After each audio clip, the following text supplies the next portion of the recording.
तो हाथरस हादसे पर अखिलेश यादव के बयान पर यूपी के पर्यटन मंत्री ने पलटवार किया है। एटा में पर्यटन मंत्री जयवीर सिंह ने कहा कि सरकार निष्पक्ष जांच कर रही है। इतने गंभीर और दुखद घटना पर अखिलेश यादव को छोटी राजनीति करने से बचना चाहिए। हम बिना धर्म जाति बिना भेदभाव के कार्रवाई कर रहे हैं।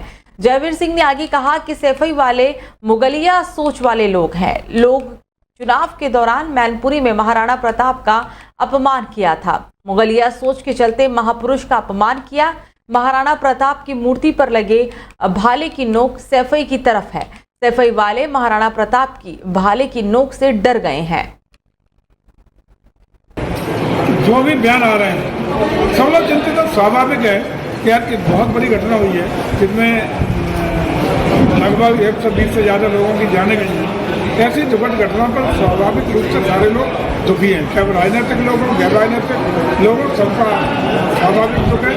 सभी को वेदना है घटना को लेकर, सभी को चिंता है घटना को लेकर, लेकिन हम घटना की तह में जाएंगे, घटना की पुनरावृत्ति न ऐसे करेंगे। भविष्य में होने वाले कार्यक्रमों के लिए भी कोई न कोई ऐसा भी तय करेंगे ताकि भविष्य में किसी भी दुखा में कोई घटना न हो। निश्चित रहिए घटना के दोषियों पर भी कार्रवाई होगी, कारणों का पता लगाएंगे और पुनरावृत्ति न होने की भी कार्य करेंगे।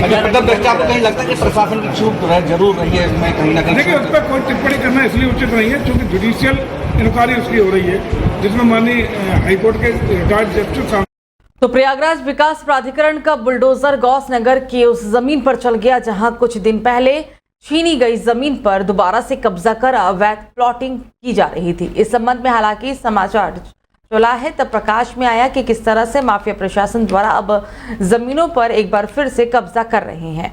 आपको मालूम होगा कि माफिया से छुड़ाई गई सरकारी जमीन पर दोबारा से कब्जा किया गया। जब एक चैनल पर इसकी खबर चली तो माफिया के हिस्सेदार कुछ भ्रष्ट पुलिस वाले, मीडिया की आड़ में धंधा चलाने वाले कुछ लोगों ने झूठी शिकायत कर एक पत्रकार को जेल भिजवाने की भी कोशिश की थी। मामला इसी के बाद तूल पकड़ लिया। इलेक्ट्रॉनिक मीडिया क्लब ने इस मसले को उठाया, पत्रकार के समर्थन में खड़े हुए और साथ ही प्रयागराज के उच्च अधिकारियों तक इस पूरे मामले को पहुंचाया गया। इसकी गूंज अब लखनऊ तक पहुंच गई थी। पत्रकार को बचाने के बाद जमीन माफिया के कारनामे के खिलाफ इलेक्ट्रॉनिक मीडिया क्लब के द्वारा मुहिम चलाई गई। सारे अधिकारियों को कहा गया कि कैसे जमीन पर कब्जा करने वाले भ्रष्ट पुलिस वाले और मीडिया के कुछ लोगों को हिस्सेदार बनाकर सरकारी जमीन पर कब्जा कर रही है। उनके खिलाफ बोलने वालों के खिलाफ झूठी शिकायतें भी की जाती है और उन्हें जेल भिजवाने की भी कोशिश की जाती है।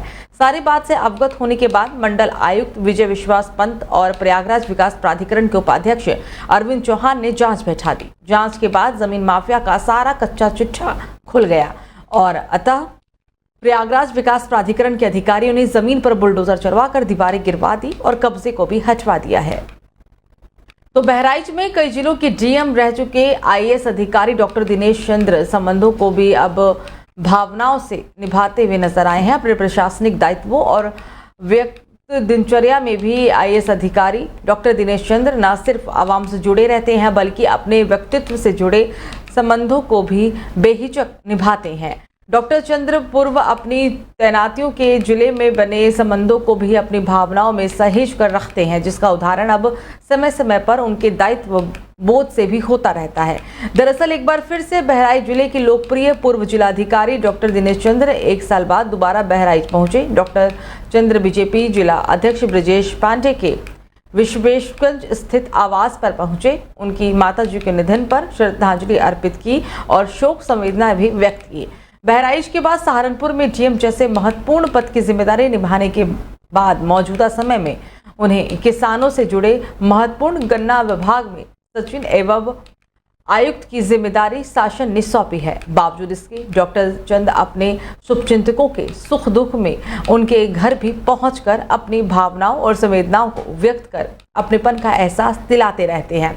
बहराइच आगमन के दौरान डॉक्टर दिनेश चंद्र ने महसी विधायक सुरेश्वर सिंह, नगर विधायक अनुपमा जायसवाल, प्रयागपुर विधायक सुभाष त्रिपाठी से शिष्टाचार भेंट भी की और आगमन के दौरान हालांकि शहर के कुछ व्यापारियों से भी उन्होंने मुलाकात की और साथ ही अमरनाथ यात्रा पर निकले बहराइच के पत्रकार जत्थे को भी फोन कर सभी शुभचिंतकों को बाबा अमरनाथ यात्रा सफल होने की हार्दिक शुभकामनाएं दी हैं।